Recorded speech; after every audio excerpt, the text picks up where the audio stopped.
Hi friends, today's video is about femoral nerve. So the femoral nerve is the chief nerve of the anterior compartment of the thigh, that is the extensor compartment of the thigh. Coming to its origin and root value, this is the largest branch of the lumbar plexus and it is formed by the dorsal divisions of the anterior primary rami or spinal nerves L2, L3 and L4. This dorsal division is very important because the obturator nerve is formed by the ventral divisions of the anterior primary rami of the spinal nerves L2, L3 and L4. So here we have the posterior division of L2, posterior division of L3 and of the L4 that together make the femoral nerve. Now its course. It arises within the psoas major muscle. It descends through the psoas major and emerges on its lateral border to pass between the psoas and the iliacus.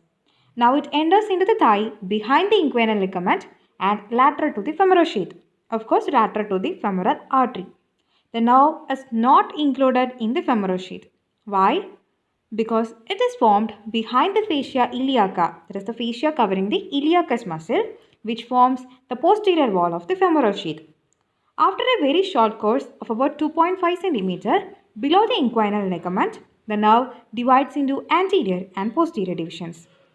The two divisions are separated by the lateral circumflex femoral artery.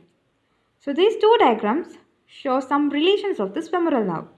So in the first diagram, we can see the femoral nerve lying in between the iliacus and the psoas major.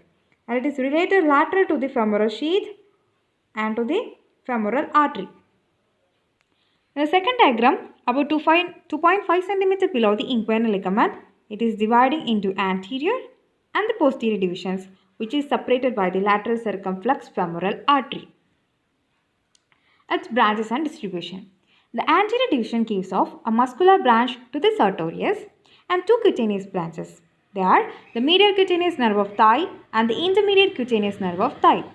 The posterior division gives off muscular branches to the quadriceps femoris and the articularis genu. So the quadriceps femoris includes the rectus femoris, the vastus medialis, vastus intermedius and vastus lateralis. The nerve to the vastus intermedius supplies the articularis genu and it gives one cutaneous nerve only, that is the saphenous nerve. So here we can see the posterior division in the dotted line and the sharp line represents the anterior division.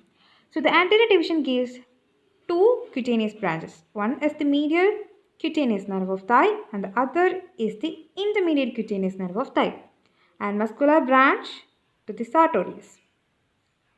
Now we have our posterior division giving only one cutaneous branch, that is the saphenous nerve.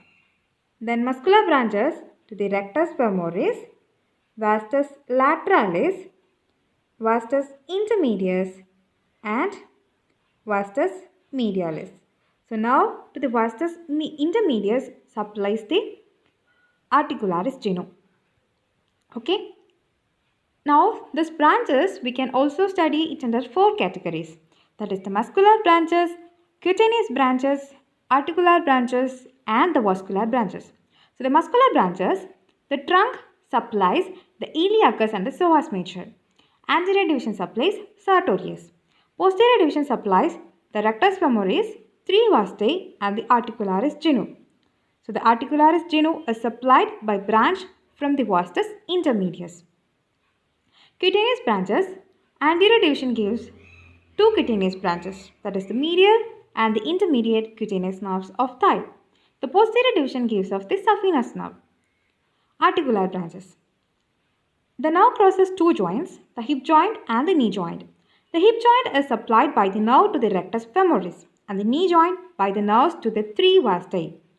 The nerve to the vastus medialis contains numerous proprioceptive fibers from the knee joint, and this accounts for the thickness of the nerve.